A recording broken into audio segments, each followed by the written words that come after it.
America और Cuba दुनिया के वो दो देश जिनके रिश्ते पिछले कई दशकों से तनाव, डर, क्रांति और ताकत की राजनीति के बीच फंसे हुए हैं।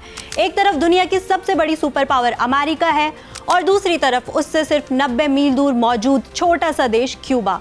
लेकिन इस छोटे से देश ने कई बार अमेरिका को ऐसी चुनौती दी जिसने पूरी दुनिया को परमाणु युद्ध के मुहाने तक पहुंचा दिया था। अब एक बार फिर दुनिया में सवाल उठ रहा है कि क्या अमेरिका क्यूबा पर दोबारा हमला करने जा रहा है। पिछले कुछ हफ्तों में जो घटनाएं हुई हैं उन्होंने इस डर को और बढ़ा दिया है। अमेरिकी मीडिया रिपोर्ट्स में दावा किया गया कि ट्रंप प्रशासन क्यूबा सरकार के संभावित कोलैप्स यानी पतन की तैयारी को लेकर इंटरनल डिस्कशन कर रहा है। कैरिबियन क्षेत्र में अमेरिकन वॉरशिप्स की गतिविधियां बढ़ी हैं। सर्विलेंस एयरक्राफ्ट और हाईटेक ड्रोन्स लगातार क्यूबा के आसपास उड़ान भरते देखे गए हैं और रिपोर्ट्स के मुताबिक अमेरिका ने कंटीजेंसी प्लान्स यानी आपातकालीन स्थिति से निपटने की तैयारी कर ली है कि अगर क्यूबा में बड़े स्तर पर कियोस, प्रोटेस्ट या राजनीतिक अस्थिरता फैलती है तो वॉशिंगटन कैसे रिएक्ट करेगा। अमेरिका लगातार क्यूबा पर इकोनॉमिक प्रेशर भी बढ़ा रहा है। तेल सप्लाई रोकने की कोशिश, नए सैंक्शंस और बढ़ती डिप्लोमेटिक आइसोलेशंस ने पहले से आर्थिक संकट झेल रहे क्यूबा को और मुश्किल स्थिति में डाल दिया। ऐसे में अब कई एक्सपर्ट्स मान रहे हैं कि वॉशिंगटन सिर्फ क्यूबा पर दबाव नहीं बना रहा बल्कि धीरे धीरे उसे जियोपॉलिटिकल कन्फ्रंटेशन की तरफ धकेल रहा है। दरअसल ये पूरा मामला सिर्फ क्यूबा तक सीमित नहीं है, क्योंकि इसी समय अमेरिका मिडिल ईस्ट में ईरान के साथ बढ़ते तनाव में भी उलझा हुआ है। हाल ही के महीनों में अमेरिका और ईरान के बीच मिलिट्री स्ट्राइक्स, ड्रोन अटैक्स और रीजनल कॉन्फ्लिक्ट्स लगातार बढ़े हैं। वहीं इस साल अमेरिका समर्थित कार्रवाई के बाद वेनेजुएला के राष्ट्रपति निकोलस मदुरो की गिरफ्तारी ने भी पूरी लैटिन अमेरिका पॉलिटिक्स को हिला दिया है और अब कई रिपोर्ट्स में दावा किया जा रहा है कि वेनेजुएला के बाद वॉशिंगटन की नजरें हवाना यानी क्यूबा पर टिक गई है। अमेरिका को डर है कि ईरान, रशिया और चाइना जैसे देश मिलकर एंटी यूएस स्ट्रैटेजिक नेटवर्क को मजबूत कर रहे हैं। ऐसे में क्यूबा को अब सिर्फ एक छोटे कैरिबियन देश की तरह नहीं बल्कि अमेरिका के विरोधी देशों के संभावित स्ट्रैटेजिक पार्टनर के रूप में देखा जा रहा है। आज की इस वीडियो में हम समझेंगे कि क्या सच में अमेरिका क्यूबा के खिलाफ कोई बड़ा कदम उठाने की तैयारी कर रहा है और आखिर क्यों एक छोटा सा देश आज भी अमेरिका के लिए इतना बड़ा स्ट्रैटेजिक कंसर्न बना हुआ है।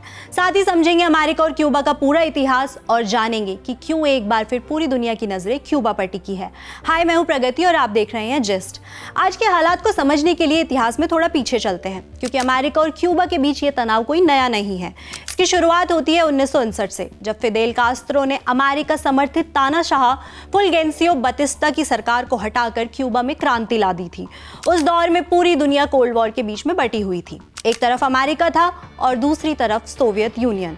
दोनों सिर्फ ताकतवर देश नहीं थे बल्कि दो अलग अलग आइडियोलॉजीज की लड़ाई लड़ रहे थे।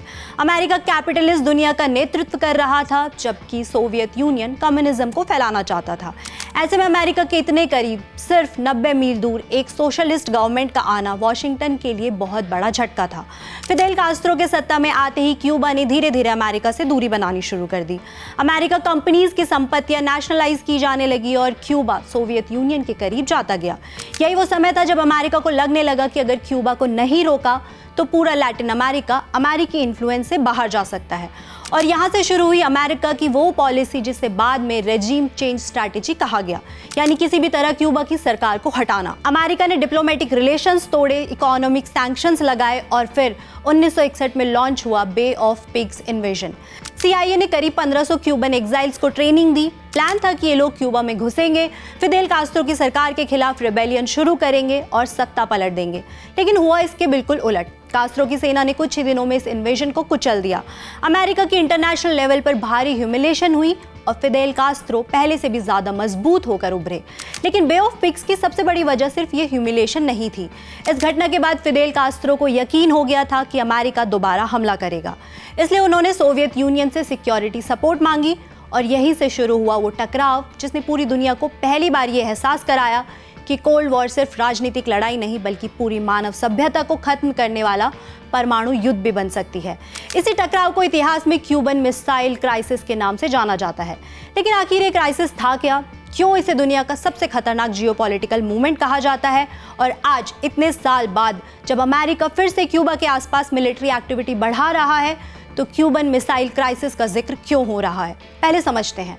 1962 में अमेरिकी स्पाई प्लेन ने क्यूबा में सोवियत न्यूक्लियर मिसाइल साइट्स की तस्वीरें ली। यानी सोवियत यूनियन अमेरिका से सिर्फ कुछ मिनट की दूरी पर परमाणु मिसाइलें तैनात कर रहा था। यह पता लगते ही अमेरिका में हड़कंप मच गया। राष्ट्रपति जॉन एफ कैनेडी ने क्यूबा के चारों तरफ नेवल ब्लॉकेड लगा दी। दुनिया के दो सबसे ताकतवर देश सीधे आमने सामने खड़े थे। करीब 13 दिनों तक पूरी दुनिया को डर था कि कहीं न्यूक्लियर वॉर शुरू न हो जाए। न्यूक्लियर ड्रिल सिखाई जाने लगी, लोग बंकर्स बनाने लगे और पूरी दुनिया परमाणु युद्ध के डर में जी रही थी। आखिरकार अमेरिका और सोवियत यूनियन के बीच समझौता हुआ। सोवियत यूनियन ने क्यूबा से मिसाइल्स हटाई और बदले में अमेरिका ने वादा किया कि वो क्यूबा पर हमला नहीं करेगा। आज के हालात एक्सपर्ट्स को उसी दौर की याद दिला रहे हैं। फर्क सिर्फ इतना है कि उस समय खतरा सोवियत न्यूक्लियर मिसाइल्स का था और आज डर रशिया, चाइना, ईरान और मिलिट्री टेक्नोलॉजी के बढ़ते इन्फ्लुएंस का बताया जा रहा है। अमेरिका को डर है कि अगर क्यूबा पूरी तरह उसके विरोधी देशों के स्ट्रैटेजिक नेटवर्क का हिस्सा बन गया तो कैरेबियन रीजन में उसका कंट्रोल कमजोर पड़ सकता है। यही वजह है कि आज ईरान कॉन्फ्लिक्ट का रेफरेंस भी बार बार सामने आ रहा है। अमेरिका इस समय मिडिल ईस्ट में ईरान के साथ तनाव झेल रहा है। वॉशिंगटन को डर है कि ईरान सिर्फ मिडिल ईस्ट तक सीमित नहीं रहना चाहता, बल्कि वो लैटिन अमेरिका और कैरेबियन रीजन में भी अपना इन्फ्लुएंस बढ़ा रहा है। कुछ अमेरिकी रिपोर्ट्स में दावा किया गया कि क्यूबा और ईरान के बीच मिलिट्री कॉपरेशन बढ़ा है और हवाना में ईरानियन एडवाइजर की मौजूदगी को लेकर भी चिंता जताई गई।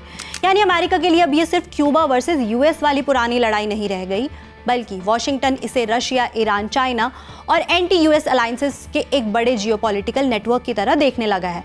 और शायद यही वजह है कि ट्रंप एडमिनिस्ट्रेशन इस समय क्यूबा को लेकर पहले से कहीं ज्यादा एग्रेसिव दिखाई दे रहा है। इसलिए पिछले कुछ सालों में अमेरिका ने क्यूबा पर इकोनॉमिक प्रेशर लगातार बढ़ाया है। हालांकि 2014 में बराक ओबामा ने रिश्ते सुधारने की कोशिश की थी। उन्होंने कहा था कि दशकों की हॉस्टिलिटी से कुछ हासिल नहीं हुआ। यूएस एम्बेसी दोबारा खोली गई, ट्रैवल रेस्ट्रिक्शन कम हुई और ऐसा लगा कि दोनों देशों के रिश्ते नॉर्मल हो सकते हैं। लेकिन ट्रंप के सत्ता में आते ही सब बदल गया। ट्रंप प्रशासन ने क्यूबा पर फिर सख्त सैंक्शंस लगाए, उसे स्टेट स्पॉन्सर ऑफ टेररिज्म की लिस्ट में डाला और आर्थिक दबाव बढ़ाना शुरू कर दिया। क्यूबा पहले से इकोनॉमिक क्राइसिस से जूझ रहा है। बिजली कटौती, फ्यूल शॉर्टेज, खाने की कमी और बढ़ती महंगाई ने आम लोगों की जिंदगी मुश्किल बना दी है। कई जगह घंटों तक बिजली नहीं रहती, हॉस्पिटल्स और स्कूल्स तक प्रभावित हो रहे हैं। हजारों लोग देश छोड़कर जाने की कोशिश कर रहे हैं। ऐसे में वॉशिंगटन को लग रहा है कि अगर क्यूबा में गवर्नमेंट कोलैप्स या बड़े प्रोटेस्ट होते हैं तो वहां इंस्टेबिलिटी फैल सकती है। इसी वजह से कंटीजेंसी प्लान्स की बात सामने आई। यानी अगर हालात अचानक बिगड़ते हैं तो अमेरिका क्या करेगा।